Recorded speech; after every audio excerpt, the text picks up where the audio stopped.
Ce mardi 13 janvier 2026, le président de l'Assemblée provinciale du Congo central, Victor Swami-Paka, a conduit personnellement la cérémonie d'inhumation de sa nièce, Madame Solange Panzou, au village Kikenge. Dans une atmosphère marquée par l'émotion et les recueillements, l'autorité provinciale était entourée de membres du bureau de l'Assemblée provinciale ainsi que de plusieurs députés provinciaux venus lui témoigner leur solidarité en ces moments de deuil. Face à cette perte douloureuse, Victor Swami-Paka a exprimé sa profonde tristesse tout en rappelant l'importance de l'unité familiale et de l'ancrage dans la foi, même au cœur de l'épreuve. À travers cet hommage, le président de l'Assemblée provinciale a également insisté sur la nécessité de soutien mutuel et du devoir de mémoire, valeur essentielle pour traverser les moments difficiles. La cérémonie s'est déroulée dans le strict respect des traditions, ponctuée de prières, des témoignages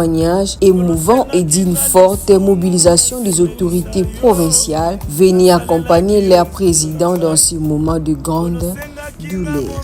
Nous avons accompagné le président de l'Assemblée provinciale du Congo central, nous, quelques députés provinciaux, parce qu'en fait, depuis le 2 janvier dernier, l'honorable président, Swami-Paka, était éprouvé. Il avait perdu sa nièce, après un accouchement. C'est vraiment douloureux. Les corps ressortis hier de la morgue de Kinkanda. Il y a eu des cérémonies au niveau de Matadi. Et la dépouille nous a précédé hier ici dans les villages Kikenge, secteur d'Isangila, dans les territoires de Sekebanza. Nous avons quitté Matadi ce matin vers 9h. Et après 2h30 de route, nous sommes arrivés dans ce village Kikenge pour assister à l'inhumation, à l'enterrement de notre nièce, de notre sœur, de notre fille Solange Mpaka. C'est vrai, la route est difficile parce qu'il a plu hier, mais bon, Dieu nous a aidés, nous sommes là. Nous sommes en train maintenant d'assister à l'enterrement.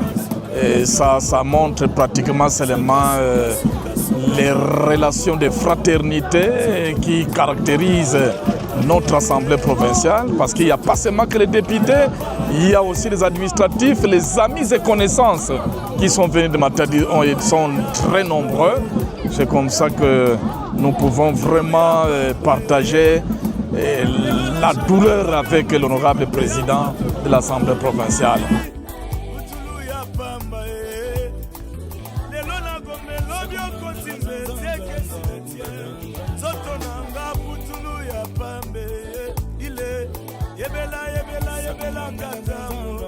Yebela katango, zoto salinga foshe, yebela katango, zoto salinga foshe, alanda kilo yengele lo trahi, adieu, adieu.